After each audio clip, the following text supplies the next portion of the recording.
Bismillahirrahmanirrahim. Assalamualaikum warahmatullahi wabarakatuh. Ya, baik anak-anak.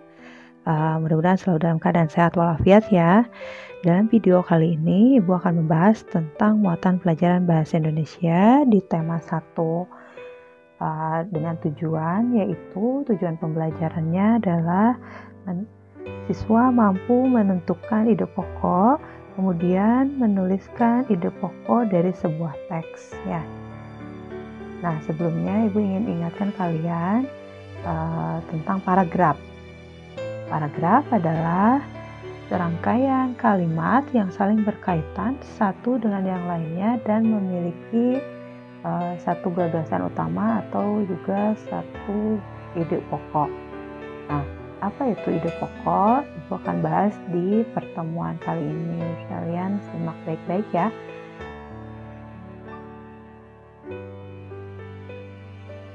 Nah, ide pokok adalah inti atau dasar permasalahan suatu teks.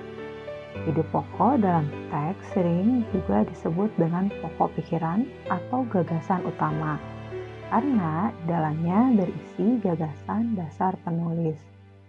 Nah, sekarang bagaimana cara menentukan ide pokok?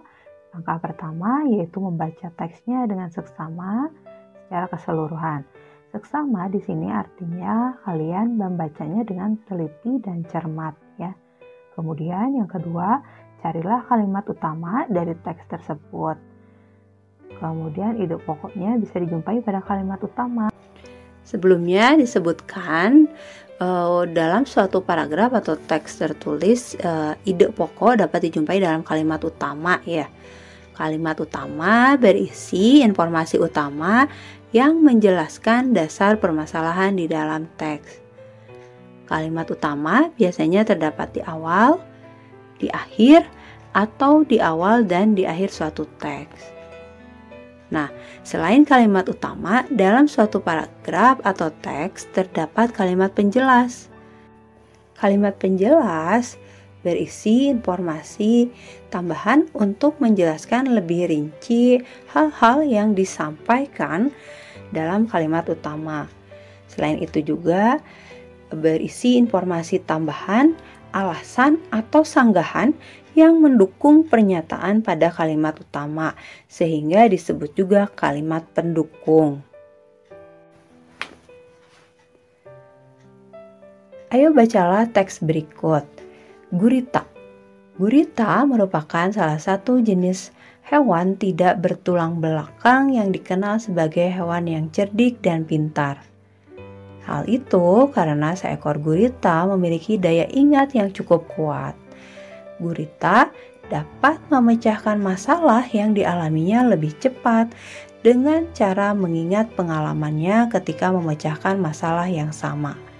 Selain itu, gurita juga dikenal sebagai perenang yang cukup cepat. Gurita menggunakan gerakan pendorong jet untuk bergerak cepat dan berenang jarak jauh. Dari paragraf tersebut, kita lihat di sini untuk kalimat utamanya ada di awal paragraf, betul sekali ya. Di sini sudah diwarnai dengan warna biru ya. Gurita merupakan salah satu jenis hewan tidak bertulang belakang yang dikenal sebagai hewan yang cerdik dan pintar. Kita bisa menentukan ide pokoknya tadi dengan cara menentukan terlebih dahulu kalimat utamanya. Setelah kalimat utamanya kita dapatkan, baru kita tentukan ide pokoknya. Nah, di sini ide pokoknya adalah gurita merupakan hewan tidak bertulang belakang yang cerdik dan pintar. Ya, itu ya contohnya. Mudah-mudahan bisa dipahami ya. Berikutnya ada paragraf lagi, mari kita baca bersama ya. Serangga menggunakan 6 kakinya untuk bergerak. Beberapa jenis serangga menggunakan kaki mereka untuk berjalan. Ada juga serangga yang menggunakan kaki mereka untuk melompat. Selain itu, ada beberapa jenis serangga yang menggunakan kaki mereka untuk berenang dan berjalan di atas air. di sini Ibu sudah menandai kalimat utama. Nah, kalimat utamanya berisi informasi utama yang mana di paragraf ini yaitu serangga menggunakan 6 kakinya untuk bergerak. Kemudian diikuti dengan kalimat pendukung lainnya atau kalimat penjelas lainnya ya. Dimana di sini dijelaskan bahwa serangga bergerak dengan kakinya. Kemudian kakinya tersebut digunakan untuk melompat ya. Ada juga sebagian yang di serangga yang menggunakan kakinya untuk berenang dan berjalan di atas air. Nah, itu ya. Jadi kalian dari materi ini bisa menentukan ide pokok. Yang pertama baca dulu teksnya dengan saksama, kemudian tentukan kalimat utamanya. Nah, dari kalimat utama itu kalian bisa dapatkan ide pokok. Baik, sampai sini mudah-mudahan kalian paham dan tetap semangat belajar ya. Kemudian nanti akan ada latihan soal di pertemuan berikutnya. Assalamualaikum warahmatullahi wabarakatuh.